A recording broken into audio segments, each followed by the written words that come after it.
Hi ಅತಿಥಿ ದೇವರುಗಳೇ, ಎಲ್ಲರೂ ಹೇಗಿದ್ದೀರಾ?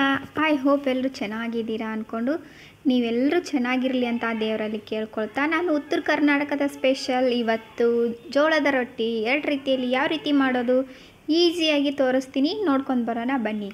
ಇವಾಗ ಜೋಳದ ಹಿಟ್ಟನ್ನು ಸಾಣಿಗೆ ಹಿಡಿದು ತೊಗೊಂಡ್ಬಿಟ್ಟು ಅದರಲ್ಲಿ ಸ್ವಲ್ಪ ಹೋಲ್ ಮಾಡಿ, ಅಂದರೆ ಸ್ವಲ್ಪ ನೀರು ಹಿಡಿಯೋ ರೀತಿ ಮಾಡಿಕೊಂಡು ನಾನು ಜಿಗಿಟ್ಟು ಹಾಕ್ತಾಯಿದ್ದೀನಿ ಅಥವಾ ಜಿಗಿ ಹಾಕ್ತಾಯಿದ್ದೀನಿ. ಇನ್ನೊಂದು ರೀತಿಯಲ್ಲಿ ಮಾಡ್ಬೋದು, ನೀರನ್ನ ಒಂದು ಪಾತ್ರೆಯಲ್ಲಿ ಹಾಕಿ ಕಾಯಿಸಿ ಅದರಲ್ಲಿನೇ ಹಿಟ್ಟು ಹಾಕಿ ನೀವು ಮುದ್ದೆ ಥರ ಮಾಡ್ಕೊಂಡ್ರೂ ಕೂಡ ಜಿಗಿಟ್ಟು ರೆಡಿ ಆಗುತ್ತೆ. ನಿಮ್ಗೆ ಯಾವುದು ಒಳ್ಳೇದು ಅನಿಸುತ್ತಾ, ನಿಮ್ಗೆ ಯಾವ್ದು ಈಸಿ ಅನಿಸುತ್ತಾ ಅದನ್ನು ಮಾಡ್ಕೊರಿ. ಮಾಡ್ಕೊಂಡ ನಂತರ ಸ್ವಲ್ಪ ಹಸಿ ಹಿಟ್ಟು ಅಂದರೆ ಒಣ ಹಿಟ್ಟು, ಆಮೇಲೆ ನಾವು ಮಾಡಿದಂತಹ ಈ ಜಿಗಿಟನ್ನು ಹಾಕಿ ಚೆನ್ನಾಗಿ ನಾದಬೇಕು. ನಾವು ಎಷ್ಟು ಚೆನ್ನಾಗಿ ನಾದ್ತೀವೋ ಅಷ್ಟು ರೊಟ್ಟಿ ಚೆನ್ನಾಗಿ ಬರುತ್ತಾ.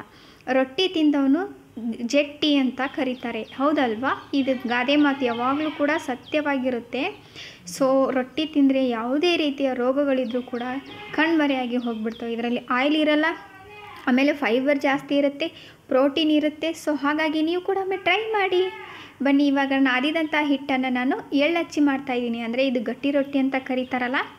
ನಮ್ಮ ಕಡೆ ಕೆಲವೊಂದು ಹಬ್ಬಗಳಲ್ಲಿ ನಾವು ಎಳ್ಳು ಹಚ್ಚಿದ ರೊಟ್ಟಿಯನ್ನು ಮಾಡ್ತೀವಿ. ಎಳ್ಳಮಾಸೆ ಆಗಿರ್ಬೋದು, ಸಂಕ್ರಾಂತಿ ಆಗಿರ್ಬೋದು, ಅಥವಾ ಈಗ ಮುಂದ್ಗಡೆ ಬರ್ತೈತಿ ಶ್ರಾವಣದಲ್ಲಿ ಯಾವುದಪ್ಪ ಅಂದ್ರೆ ಪಂಚಮಿ ಹಿಂದಿನ ದಿನವೂ ಕೂಡ ನಾವು ಎಳ್ಳು ಹಚ್ಚಿ ರೊಟ್ಟಿ ಮಾಡಿ ಇಟ್ಕೊಳ್ತೀವಿ. ಇದನ್ನು ನಾವು ಒಂದು ಮನೆಯಿಂದ ಇನ್ನೊಂದು ಮನೆಗೆ ಕೊಡುವಂತಹ ಸಂಪ್ರದಾಯ ಉತ್ತರ ಕರ್ನಾಟಕದಲ್ಲಿ ಇದೆ. ಇವಾಗ ನೋಡಿರಿ, ಹಚ್ಚಿ ಇದನ್ನು ಚೆನ್ನಾಗಿ ಉದ್ಬೋದು. ನಿಮಗೆ ಬಡಿಯೋಕ್ಕೆ ಬರಲ್ಲ ಅಂದರೆ ಈಸಿಯಾಗಿ ನೀವು ಒಂದು ಲತ್ತಣಿಕೆ ತೊಗೊಂಡು ಅದಕ್ಕೆ ಪ್ಲಾಸ್ಟಿಕ್ ಹಾಳೆಯನ್ನು ಸುತ್ತಿದರೆ ಈಸಿಯಾಗಿ ಉದ್ಬೋದು ಫ್ರೆಂಡ್ಸ್.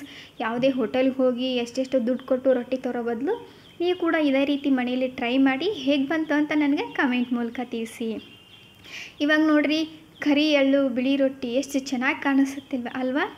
ಹಸಿರು ಪಟ್ಟೆಯ ಸೀರೆ ತೋಪ ಸೆರಗ ಮೇಲ ಮಾಡಿ ಬಿಸಲಿಗೆ ಬೆಣ್ಣ ಮಾಡಿ ನಿಲ್ಲಂಗಾಗೈತ ಗೆಳತಿ ನನಗೆ ನಿಲ್ಲಂಗಾಗೈತ.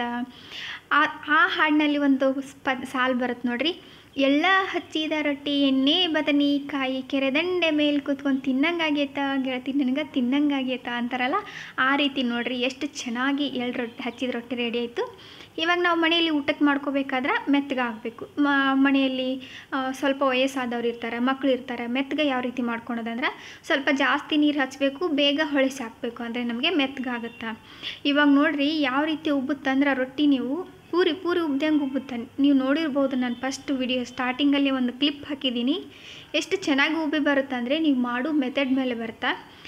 ಕಲಿಯುವವರೆಗೂ ಮಾತ್ರ ಬ್ರಹ್ಮವಿದ್ಯೆ ಅಂತ, ಕಲಿತ ಮೇಲೆ ಎಲ್ಲವೂ ಕೂಡ ಕೋತಿ ವಿದ್ಯೆ, ಅಂದರೆ ಈಸಿಯಾಗಿ ಮಾಡ್ಕೋಬೋದು. ನೋಡಿರಿ ಪೂರಿ ನೋಡಿರಿ ಹೆಂಗೆ ಉಬ್ದಂಗೆ ಉಬ್ಬುತ್ತಾ ರೊಟ್ಟಿ ಅಲ್ವಾ?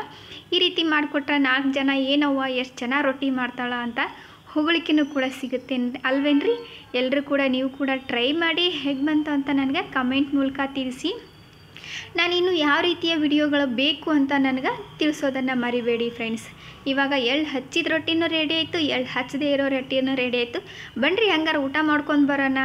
ಪೌಚ್ ಥರ ರೆಡಿಯಾಗಿರ್ತಕ್ಕಂತಹ ಬಿಸಿ ಬಿಸಿ ರೊಟ್ಟಿ, ಬದನೆಕಾಯಿ ಪಲ್ಯ, ಮೊಸರು, ಶೇಂಗಾ ದಿಂಡಿ ಹಾಕ್ಕೊಂಡು ತಿನ್ನಕತ್ತಿದ್ರೆ ಏನಪ್ಪ ಅಂದ್ರೆ ಸ್ವರ್ಗಕ್ಕೆ ಮೂರಾಗೇನು.